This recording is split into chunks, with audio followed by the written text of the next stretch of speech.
আমরা শিখব কিভাবে 5 থেকে 7 মিনিটের মধ্যে শুক্তো রান্না করা যায়। শুক্তো রান্নার জন্য লাগবে তেজপাতা, রাঁধুনি, কাঁচা লঙ্কা, আদা বাটা, সর্ষে বাটা। আমরা আগে থেকেই ভেজে রেখেছি আলু, উচ্ছে, বেগুন আর সামান্য কটা উপকরণেই শুক্তোটি রান্না করা যাবে। আমরা প্রথমে গরম কড়াইতে একটু সর্ষের তেল দিলাম,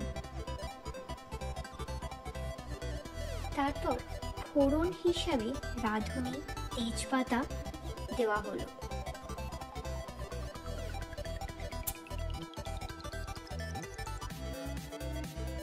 এরপর আমরা আগে থেকে ভেজে রাখা আলু, ভেজে রাখা বেগুন ফোড়নের সাথে মেশালাম এবং স্বাদ মতো লবণ এবং হলুদ মেশালাম।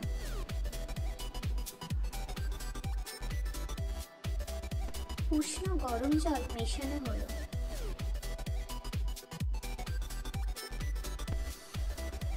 কাঁচা লঙ্কা দেওয়া হলো, ভাজা উচ্ছেগুলো দেওয়া হলো। মিডিয়াম ফ্লেমে এরপর ফোটানো হলো।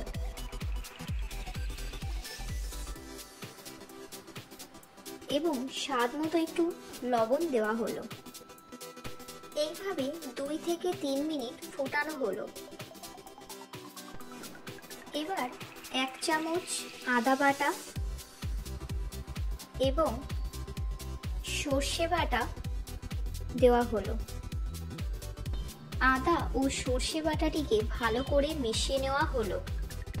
বলে রাখি, আমরা এখানে একটি বড় সাইজের আলু, একটি বড় সাইজের বেগুন এবং 4টি মাঝারি সাইজের উচ্ছে ব্যবহার করেছি।